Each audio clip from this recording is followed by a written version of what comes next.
2030년 삼성전자의 공장에 사람은 거의 없습니다. 이 문장은 먼 미래 소설 속 대사처럼 들리지만 최근 한국 산업계에서는 충분히 현실로 다가올 수 있는 한 방향을 보여주는 예고문에 가깝습니다. 2026년 3월 1일 삼성전자는 한 차례 중요한 발표를 통해 2030년까지 전 세계 삼성의 생산 공장을 AI, 자율공장 AI 드리번 팩터리, 말하자면 사람의 개입이 거의 필요 없는 공장으로 전환하겠다는 AI 자율공장 2030 로드맵을 공식 발표했습니다. 처음 이 소식을 들었을 때 대부분의 사람들은 이렇게 생각했을지도 모릅니다. 정말 2030년이 되면 공장 안에 사람이 거의 없어질까? 그렇다면 지금 내가 하고 있는 일 혹은 내 주변 누군가가 하는 일은 얼마든지 대체될 수 있는 일자리가 아닐까? 이 문장 뒤에는 단순한 기술 발표가 아니라 노조 파업과 기술의 대결, 그리고 한국 제조업의 2030년을 향한 중대한 선택이 담겨 있습니다. 이 이야기의 시작은 공장 바깥,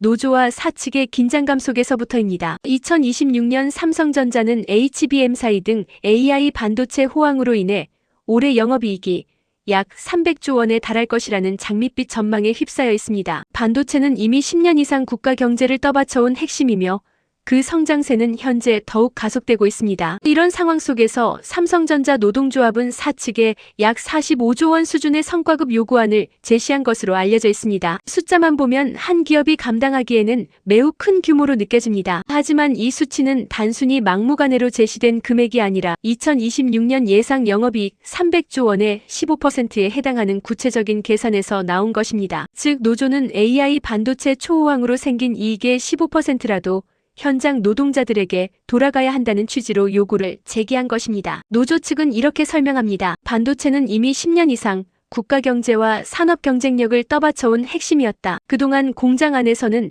고온고압 고소음 속에서 작업을 감수해온 노동자들이 있었다. 그럼에도 사측은 이 요구를 받아들이기 어렵다는 입장을 분명히 했습니다. 연봉 구조와 인건비 부담, 그리고 글로벌 경쟁 속에서의 가격 경쟁력 등을 고려하면 이 수준의 성과급은 기업 입장에서 부담이 매우 크다는 판단이었습니다. 그 결과 노조는 5월 총파업을 예고하며 공장이 멈추는 리스크까지 감수하겠다는 카드를 꺼냈습니다. 이때 사측 앞에는 두 가지 길이 놓여 있었습니다. 하나는 노동자의 요구에 맞춰 인건비를 높이고 파업이라는 위험을 감수하면서도 노사관계를 유지하는 길, 다른 하나는 파업의 리스크를 줄이기 위해 생산을 기술과 설비에 더 의존하는 방향으로 가는 길. 삼성전자는 두 번째 길을 선택했습니다. 이 선택의 결과가 바로 2026년 3월 1일에 발표된 AI 자율공장 2030 로드맵입니다. 이 계획의 핵심은 한 문장으로 요약할 수 있습니다. 여러 해설자들이 말하듯 로봇은 파업하지 않는다는 메시지가 이 전략 속에 담겨 있다고 볼 수 있습니다. 파업이 일어나도 로봇은 쉬지 않고 공정을 돌리고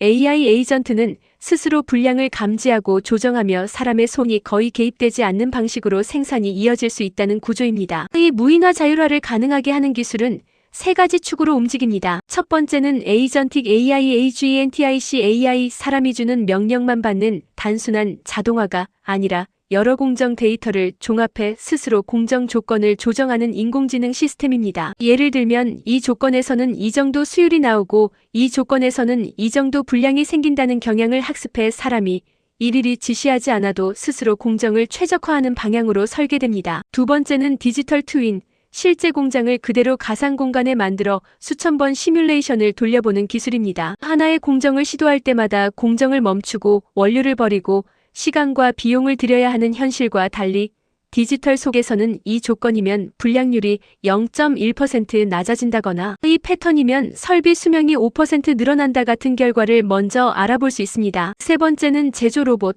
사람처럼 움직이면서도 더 빠르고 정확하게 반복 작업을 수행하는 로봇입니다. 이 로봇들은 조립, 이송, 검사, 점검 등 사람의 손팔 시선이 담당하던 영역을 점점 대체해가는 방식입니다. 이 세 가지가 결합되면 공정 중간에 사람을 일일이 끼워 이렇게 하면 되냐 저렇게 하면 되냐를 매번 판단할 필요가 줄어듭니다. 이제 이 모든 기술이 현실화된 2030년의 공장을 상상해 보겠습니다. 밤 11시 삼성전자의 평택 캠퍼스 일부 공장은 아직도 불빛이 켜져 있습니다. 하지만 공장 안 곳곳을 돌아보면 볼펜을 들고서 점검표를 작성하던 사람 대신 바닥을 따라 움직이는 AMR 자율주행 물류 로봇들이 눈에 띕니다. 이 AMR들은 웨이퍼를 한 번에 수십 장씩 실어 나르고 공정단마다 라인 대신 로봇 팔과 자동 전송 장치가 정밀하게 움직이는 모습을 보여줍니다. 고온고압 고소음이 이어지는 구역에는 사람 대신 들어가는 환경 안전봇이 있습니다. 사람이 들어가면 위험한 환경에서 센서와 로봇팔이 설비를 점검하고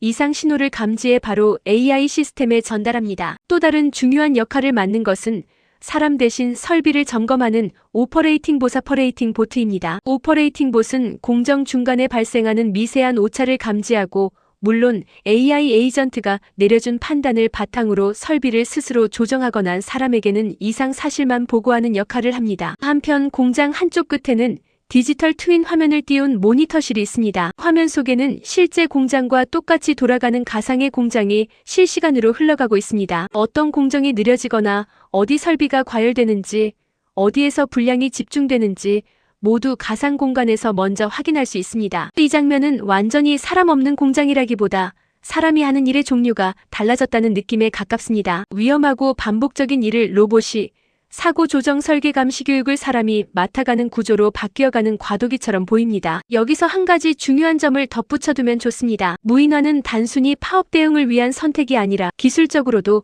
필연적인 방향이라는 점입니다. 반도체 공정은 1nm 이하의 초미세 영역으로 들어가면서 사람의 미세한 움직임이나 호흡조차 불량을 일으킬 수 있는 변수로 취급됩니다. 공기 중의 미세한 먼지, 온도 습도의 작은 변화, 설비의 최소한 떨림마저도 제품 품질에 영향을 미치는 구조가 이미 현실이 되어 있습니다. 이런 상황에서 사람의 개입을 최소화하고 로봇과 AI 에이전트가 공정 전반을 담당하는 구조는 단순한 인건비 절감이나 파업 리스크 회피를 넘어서 초격차 수율 확보를 위한 필수 조건으로 다가오고 있습니다. 이 변화는 삼성전자의 이야기만이 아닙니다. 과거에도 비슷한 패턴이 반복되었습니다. 미국 디트로이트 자동차 공장이 몰락하면서 대량 실업이 발생했고 폭스콘 같은 대형 제조업체는 자동화와 로봇 도입을 통해 인력을 줄이고 파업과 인건비 상승, 자동화 가속, 일자리 감소라는 흐름이 이어졌습니다. 삼성전자도 사람 수를 줄이는 방향으로 흐르고 있습니다. 2019년 이후 글로벌 임직원 수가 30만 명 아래로 떨어진 뒤 매년 인력이 조금씩 줄어드는 추세입니다. 특히 동남아서남아, 일본, 중국 등 해외에서는 단순 제조 인력 비중이 급격히 줄어들고 있으며 반면 국내 반도체 캠퍼스에서는 높은 연봉과 고도화된 기술이 요구되는 고숙련 엔지니어 기술팀이 점점 더 많이 채용되고 있는 상황입니다. 이 구조는 가능한 사람 위주로 고임금, 고숙련, 고경쟁을 집중시키는 형태로 흐르고 있습니다. 이 무인화 자율화의 흐름을 바라보는 시각은 대체로 두 가지로 나뉩니다. 하나는 주주경영자 시각입니다. 인건비 부담이 줄어들고 파업 리스크가 사라지며 사람의 개입이 적은 초미세 공정 덕분에 수율과 품질도 높아집니다. 결과적으로 주가와 기업의 안정성, 글로벌 경쟁력은 기술 도입을 통해 오히려 강화될 수 있다는 점이 호재로 받아들여지고 있습니다. 다른 하나는 노동자 시민 시각입니다. 로봇이 공장에 들어가는 것만 아니라 나의 자리까지 대체할 수 있다는 불안이 이 흐름과 함께 커져 있습니다. 교육, 훈련, 직업 전환, 그리고 사회 안전망이 따라가지 못하면 기술이 가져온 생산성 향상은 일부 사람에게만 또는 한 세대만을 위한 편익이 될 수 있다는 우려가 있습니다. 이제 중요한 질문은 사람 없는 공장이 아니라 사람이 하는 일이 달라질 공장이라는 점을 우리가 어떻게 준비할 것인지입니다. 사람이 완전히 사라지는 공장이 아니라 사람이 더 고도화된 역할을 맡는 공장이 되려면 그만큼 교육과 훈련과 사회적 논의가 기술과 함께 따라가야 합니다. 그리고 지금 이 순간 우리가 이 변화를 단순한 위협으로만 보지 않고 준비해야 할 새로운 시작으로 보는 선택을 할 수 있다면 2030년 공장에 사람 거의 없다는 방향은 우리가 스스로 설계한 미래의 한 장면이 될 수 있을 것입니다.